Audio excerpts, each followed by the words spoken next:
यो ड्राइभरले चाहिँ हामीले कहाँसम्म पुर्याउने होला। हेलो हाई एन्ड नमस्ते। यहाँबाट सुरु हुन्छ हाम्रो समर भ्याकेसनको जर्नी। दुईजना नानु अनि म भएर लागे चितवनतर्फ। अनि बिहानको समयमा शीतलमै हामी चाहिँ जाने भनेर हिँडेका छौँ। अनि यो बुक्सहरू चाहिँ हाम्रो भ्याकेसनको साथी भनौँ न होइन।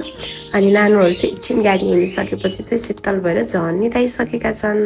म भने बाहिरतिर हेर्दैछु, वेदर एकदमै राम्रो छ, पानी पर्ला पर्ला जस्तो गरेको छ। अनि बाटो पनि त्यस्तै राम्रो। विगत 2-4 वर्ष अघिदेखिबाट चाहिँ एकदमै नराम्रो भएको थियो नारायणगढ सडक खण्ड, तर अहिले चाहिँ एकदमै राम्रो भएको छ। हामी 2 घन्टामै नारायणगढ पुग्यौँ साथीहरू। अनि चिजी पनि आइसकेको छ। हामी आइसमा गएको थियौँ, त्यही भएर नि होला एकदमै छिटो भयो।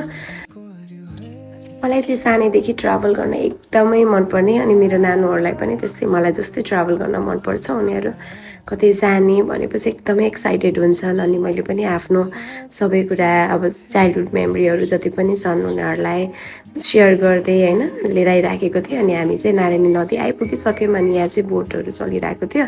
अनि नानुहरूले हामी पनि घुम्नुपर्छ है मामु भन्दैछन्। हुन्छ 2-4 दिनमा आउला नि भनेको छु। अनि यो नारायणगढको पुलचोक, अनि त्यसपछि शहीद चोक होइन, सबै कुरा यो कति ताजा छ कि स्मृतिमा यहाँको यादहरू होइन। म यहीँ हुर्केँ, यहीँ पढेँ, मेरो स्कुलिङ कलेज एभ्रिथिङ यहीँबाट भयो।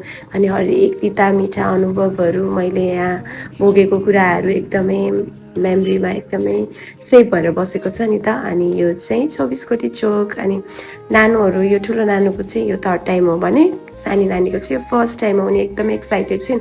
अनि यो म्याजिक भ्यान चाहिँ कतिखेर उड्छ गरे कि उनलाई चाहिँ म्याजिक भ्यान भनेर नाम सुन्ने बित्तिकै भ्यान चाहिँ उड्छ होला जस्तो लाग्यो थियो अरे। अनि यो भ्यान चाहिँ उड्ने होइन नानु, यो एयरपोर्टभित्र भएको एयरप्लेन चाहिँ उड्छ भनेर देखाएको, तर एयरप्लेन नै रहेन रहेछ।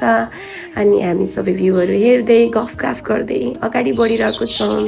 अनि एकदमै राम्रो विकसित हुँदै गएको, अब जताततै राम्रो भएको छ। प्लस आफू हुर्केको ठाउँ पहिलाभन्दा अझै राम्रो भएको, बेटर भएको देख्दा चाहिँ अझै खुसी लाग्दो रहेछ। अनि कोकाकोला फ्याक्ट्री पनि आयो, अनि मैले देखाएँ। अनि नानुहरूलाई चाहिँ बाटोमा आउने हरेक फ्याक्ट्रीहरू मैले देखाउँदै ल्याएको थिएँ।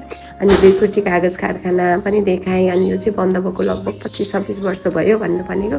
किन बन्द भएको होला, अहिले कागज कहाँ उत्पादन हुन्छ, हरेक कुरा उनले एकदम जिज्ञासु भएर सोध्दै। अनि आयो टिकौलीको जङ्गल, एकदमै शीतल चिसो हावा चलिरहेको थियो।